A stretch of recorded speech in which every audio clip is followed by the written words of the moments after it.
Here we go. Doing another video here.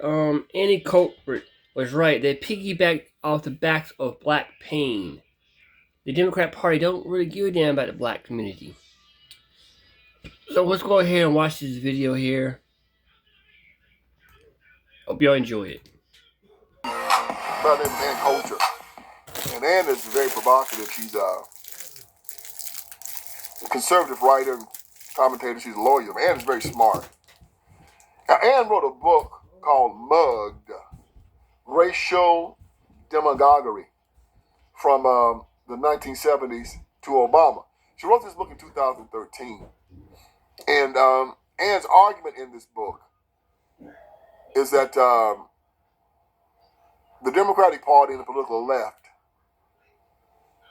has used the black community's civil rights acts, and they've applied them to feminists, and they've applied them to immigrants, and they've applied them to LGBTQ now, and that they've always had this plan. I was reminded of this after I saw this reel on TikTok, and it really, really brought this back to me. You can see it here. Various groups, feminists, gay rights groups, and those who are defending immigrants have commandeered the black civil rights experience. Yes. What do you mean by that? Yes, I'm glad you asked that because I think it's one of the most important points of the book. I mean, I think the way liberals have treated blacks like children, and many of their policies have been harmful to blacks. At least they got the beneficiary group right. We do have to, we shouldn't. There is the legacy of slavery and Jim Crow laws. We don't owe the homeless. We don't owe feminists. We don't owe women who are desirous of having abortions, but or gays who want to get married to one another. That's what civil rights has become for much of the left. They dropped the blacks after 5 minutes. Immigrant rights are not civil rights?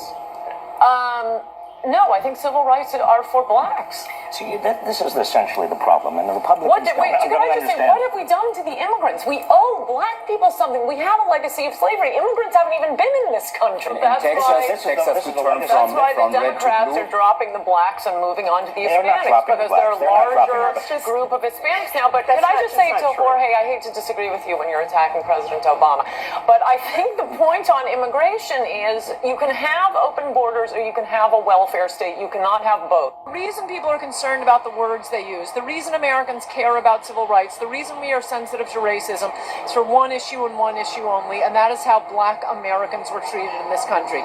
It is because of the legacy of slavery and Jim Crow. Those do not compare. Irish, the new groups, they always get a little bad treatment. Do not compare that to how blacks are treated in this country. You don't get to piggyback on the black experience in America. You do not get to do that just because you are a woman, an immigrant, gay, Hispanic. No, the rest of you can go F yourselves.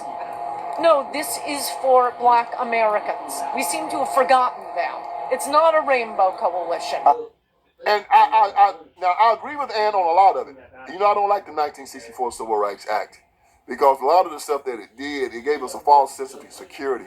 And it was kind of stupid because, people marching and fighting and all this kind of stuff to be amongst people who did not want them around them. And I think we have a freedom of assembly here in the United States of America. I really do. I don't think that no one has a right to be in my presence. If I don't want you around me, you need to go around me. I'm going to tell you to get out of my face, and if you don't, I'm going to pick up something and I'm going to knock hell at you. I'm not going to ask you too often.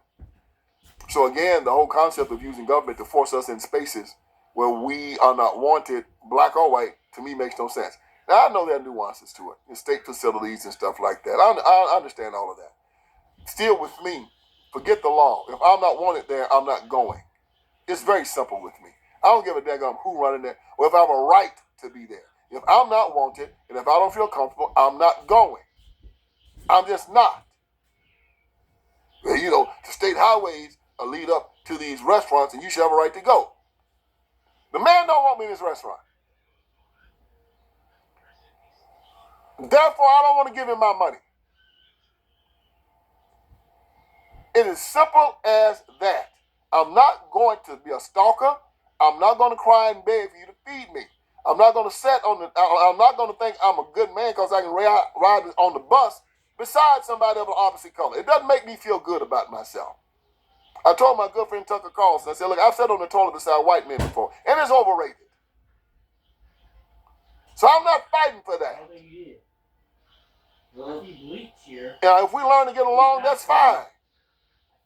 And the part of the reason we lost so much of our self-respect is fighting for foolishness like that. Somebody said, what the hell with you? What the hell with you? Never go back to places that broke you. Your worth is too high for rooms that couldn't see it. Here are 4 places you should never return to. 1. Never return where you're no longer valued. Staying where there's no respect destroys you quietly. 2. Never return where your presence doesn't matter. Anything you beg for will never feel real. 3. Never return where they only tolerated you. Love without appreciation becomes routine, and routine becomes emptiness. 4. Never return where they made you feel small. Your soul deserves dignity, not survival. And here comes the most important part. Walking away isn't losing. It's protecting the last pieces of yourself that still believe in better. As long as you don't put your hands on me, we all right. Put your hands on me.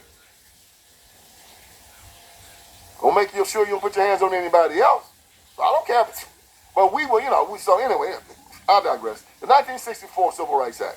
So it comes out, and Ann Coulter's point was that gays and immigrants and LGBTQ and feminists, it has helped them more than it has helped us. And she said those rights were for black people. Technically, she's correct.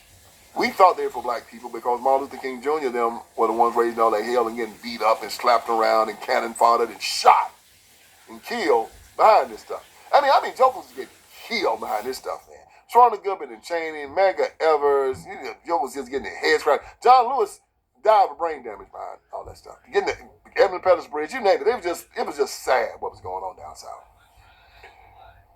You didn't see no LGBTQ and women and Hispanics getting the hell beat out of them for them acts, did you? You saw black people. So, but they don't want to get the benefits. All right, friends, Vince Everett Ellison is here. I want you to go to my website. And on my website, you're going to see a lot of great stuff, man. You're going to see that we got t-shirts, we got caps. You got my books, my documentaries. You got all kinds of stuff on VinceSpeaksTruth.com. Go there. We're dropping new t-shirts. We're dropping new merchandise. My new book, The End of Tolerance, is there. The End of Tolerance. Make sure you get it. Make it number 1. If you got my first 3, get The End of Tolerance. It's just as good. And it's telling us we have to end our tolerance with these leftists, these Democrats. We no longer allow them to sexually groom our children. We no longer allow them to castrate little boys and call them little girls, run God out of the public square, take away our guns, take away our sovereignty. No longer allow it. So go on VinceSpeaksTruth.com. That is VinceSpeaksTruth.com. Hit merchandise. You'll see the t-shirts. You'll see the caps. You'll see the books. You'll see the documentaries. You'll see it all. And let's keep this ball rolling. God bless you.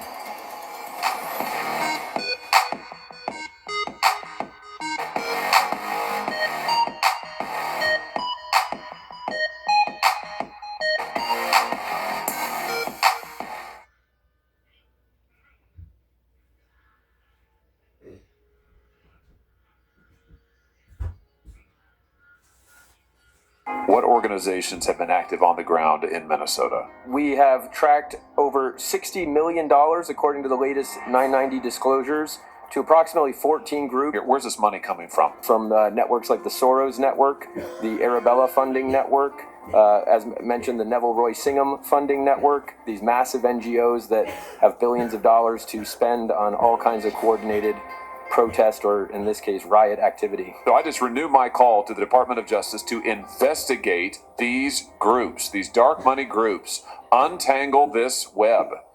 I'm sure you're familiar with the recent anti-ICE protests in Minnesota. Let me just ask you this, from your vantage point in the state, are the majority of these protests spontaneous or more organized? What is your impression? You're there. Sorry, Mr. Chair. They're highly organized and coordinated. What evidence of that? What data? What signs have you observed that would indicate some level of coordination? Well, we've seen in Minnesota, we've seen a wide variety of coordinated efforts. The agitation groups on the ground, there are a wide variety of them, some national, some very professional, in addition to local reports that state they've trained some 30,000 observers to get in and get in the middle of the protests. And how would you describe the tactics that are used during these protests that you've observed? Peaceful, aggressive, inciting violence, trying to draw a reaction? I mean, again, you're on the ground, so you tell us. Yeah, what we've seen is a whole host of doxing, highly coordinated efforts in doxing. We've seen instances of violence against federal agents. I think in 2 cases we've had agents that one had their finger bitten off, and they've been pelted with frozen bottles, stones, and every other type of thing, in addition to directly interfering with legal law enforcement. Let me ask you this. Have you seen any evidence that state officials are cooperating or coordinating with these efforts in any manner? Yes, we've seen there are a variety of state officials, elected officials that represent the Minneapolis area that have gotten involved. Some are on the chat box, the chats out there. We've got one representative, very proud, Brad Tabke is a representative out there, proud, making sure to help train and coordinate those efforts. Mr. Rimmer, can I just turn to you? Senator Cornyn has said that he has seen coordinated efforts within his state to disrupt ICE, including lookout signal chats, etc. Your organization specializes in following nonprofit funding and organizational networks. So based on your research, what organizations have been active on the ground in Minnesota? What can you tell us? Yes, we have tracked over $60 million, according to the latest 990 disclosures, to approximately 14 groups, some of them national, others on the ground.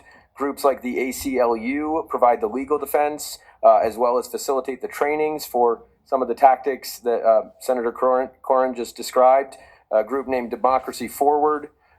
Take Action Minnesota has gotten over $10 million from these large NGO networks, including the Neville Roy Singham Network, Indivisible, National Lawyers Guild, CTUL, the Council on American Islamic Relations Minnesota, CARE, Minnesota 350, Voices for Racial Justice, on and on. Like I said, over $60 million just according to the latest 990 disclosures. $60 million, at least 14 different groups. That sounds like a pretty broad ecosystem here. Where's this money coming from? I mean, how is it flowing to these groups? Do you have any sense? So we've built a database that contains hundreds of thousands of rows from grants from networks like the Soros Network, the Arabella Funding Network, as mentioned, the Neville Roy Singham Funding Network, many others, Tides, the Ford Foundation Network, the Rockefeller Funding Network, these massive NGOs that have billions of dollars to spend on all kinds of coordinated protest, or in this case, riot activity. Give us a sense, if you could, of how this money flows to the ground level. You know, how does it get from these various donors and come down to ground level and start funding protests and other violent activity? It comes in the form of a check, a 6-figure check. That'll come from whether it's the Open Society or the Tides groups, the Singham groups. They'll fund directly some of these on-the-ground organizations. And we've seen this happen time and again. It's not just in Minnesota. So the money, I think we've got a chart perhaps. The money gets moved around. You just referenced a number of these groups. Arabella Advisors, the Tides groups. These are left-wing dark money groups. So you've got this incredible, I mean, just look at the number of different entities on this one chart. All of this money moving through all of these different groups, many of them, again, non-disclosed donors, right? So we don't know exactly where the donors ultimately come from. Oftentimes the entity that gets the money doesn't have to report where they get the money. So it's washed through multiple times. And what you're saying is your research has found multiple different left-wing groups that are funding these protests on the ground in Minnesota. Is that a fair statement? Yeah, that's absolutely fair. And the foreign money is probably the most concerning, whether it's from Neville Roy Singham or the Swiss billionaire Hans-Jörg Wyss. Okay, talk about that. Talk about the foreign money, because you've mentioned Singham now a couple of times. There was a New York Post article not long ago talking about Neville Singham, who's based, I think, in China. Tell us what your research has uncovered about this foreign money making its way to American protests that often harm our law enforcement officers. Sure. So Neville Roy Singham, he's an American citizen. He's an avowed Marxist. And he made nearly $1 billion roughly a decade ago selling his tech company. One of the funds that purchased the tech company had Chinese sovereign wealth money in it. And once he sold that company, again, got close to $1 billion, he now uses that money to fund a variety of protest, riot, anti-Semitic protests, the pro-Hamas things in New York. He funded the LA riots earlier this year. And so he lives in China as a pro-CCP guy, and he's not done. He's also got very close ties to the communists in Cuba. He finances trips for American groups to go down to Cuba to receive Marxist revolutionary training. They come back here, and then they operate on the ground. Famously, one of the groups in Salt Lake City, the Armed Queers of Salt Lake City, they went down to Cuba and got one of these trips. They're also very anti-ICE and working on these anti-ICE demonstrations. So let me just make sure I understand. You're telling me that protest, quote unquote, protest activity we've seen in Los Angeles, we've seen in Minnesota, we've seen in... I've been telling people all these protesters are connected to one person. He's in China, but he's also a Democrat. You don't see no Republicans doing that. All Democrats. When are you gonna wake up and learn? Knock, knock. It's time to wake up and get out of that fantasy world, people. We Republicans ain't the ones who want to damage the country. It's the Democrats. We Republicans love our country. The Democrats hate our country. But you don't see that. You don't know that. Because you're so fucking dumb. You don't see what's going on. The Democrats are destroying this country. From the inside. We don't have to worry about our enemies outside destroying us. It's from our inside. They're in our country, people.